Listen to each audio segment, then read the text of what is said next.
All right, here we are. It's that time again, continuing the podcast that we've been doing so far. Just documenting, my journey through getting to 1,000,000 zombie kills eventually, if it ever happens. And also with my journey with writing, life, and also, crypto, Chia farming. So, firstly, I just wanted to tell everyone the situation regarding my Chia hard drive farming. So, I'm pulling up my computer information now. Right now I have a computer that has several hard drives attached to it, and of course these hard drives are filled with these files called plots, which basically generate cryptocurrency based on, essentially, that's all you need to know in that regard. But I did name every single hard drive, so that I recognize what they're called. I have a total of about 17 hard drives.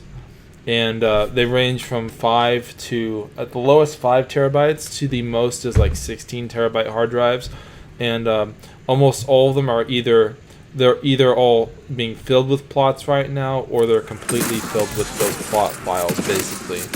And as time goes on, they do generate, the Chia cryptocurrency. And hopefully, if I hoard the currency enough and the price goes up, I'll be making some money on that. So that's just my status. So I have about 75 terabytes currently plotted, not including the terabytes that I have that are unplotted. So that will give you some perspective of how much it is, basically. And it costs about $20 per terabyte to buy an additional terabyte of space. And it's all through external hard drives. I have this 2 strips of USB ports on my laptop, which is 16 ports each, and it goes into the computer and allows it to farm the cryptocurrency. But that's neither here nor there. That's just what's going on with that. Hopefully it's just my wild card to strike it rich eventually.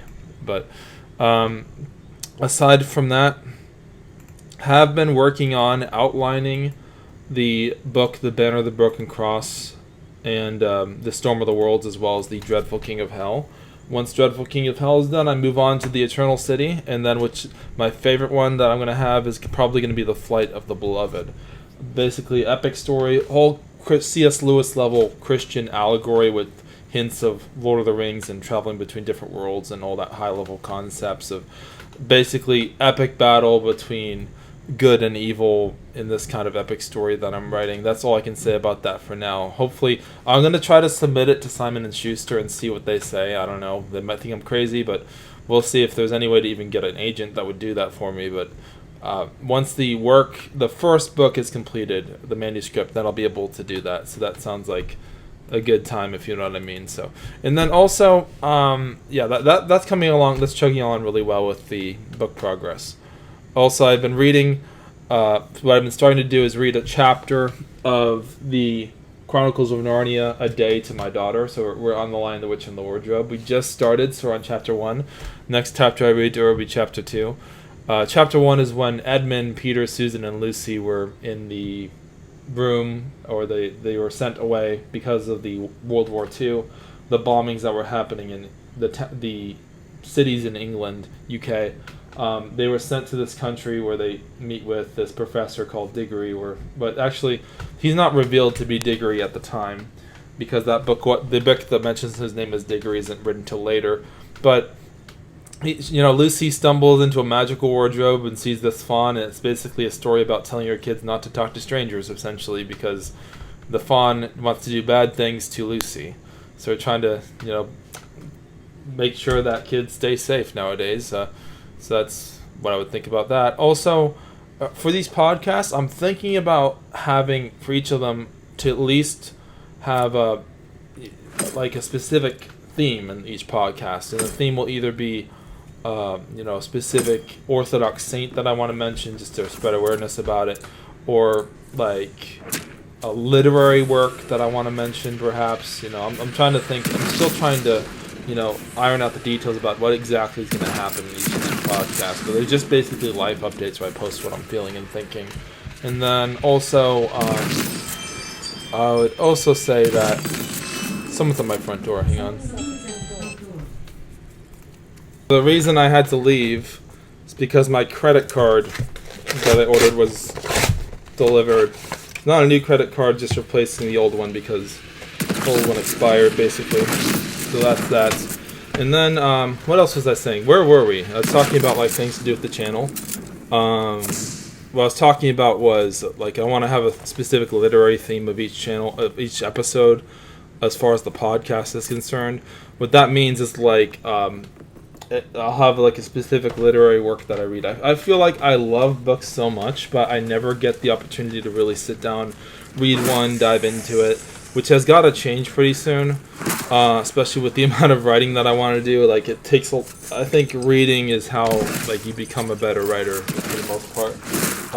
So that's going to happen. And also, I've titled the, there's this political book that I wrote called American Poet, Elegy for the Light. There's actually a prequel coming out called American Drifter, 1967. The American Poet 2 book is going to be called American Poet 2, Plight of the Revenant Nation. Sort of like, the idea is like a nation praying to survive after it's been already killed, basically, in that sense. Well, you kind of get an idea of what my mindset is from there, but it's a very political novel, like, not novel, it's like a poetry book, like, with characters experiencing kind of modern kind of events, things in exaggerated kind of fashion. Like, if there's bad people in the world, what happens if they actually get their way and control things? And that's basically that. And then also wanted to discuss of course, as I said earlier, wanted to discuss a saint, an Orthodox saint each episode. The one I wanted to briefly mention is the royal martyr Anastasia Romanov, who's part of the Romanov family in Russia before it was taken over by the communists. Basically, she was a young girl who was murdered by a bunch of Bolsheviks, and also her entire family for political reasons. So they had the thing with her and her sisters and her siblings. They had planned. When they were captured by the Bolsheviks, they were planning to escape. And basically, I heard that she was like, with these how resourceful she was. She was like looking at the jewelry that she had, or her siblings were wearing, and they're like, okay, we can escape here, and we just need to sell some of the jewelry, the royal jewels that we have, and we can sell them and live a life somewhere else quietly, and no one would know what's going on. That's kind of like what the story of the Anastasia movie from the 90s was about. What would have happened if Anastasia Romanov had survived. And Anastasia Romanov is actually my daughter's baptismal saint in the Orthodox Church. So very special saint to me. And it's basically what you do instead of like caving into evil or like letting evil people win. You would go ahead. You would basically have a backbone, is the idea with being a martyr and not giving in to darkness. And because communism, there's no sugarcoating this. It's a completely wicked ideology that kills people, that enslaves people.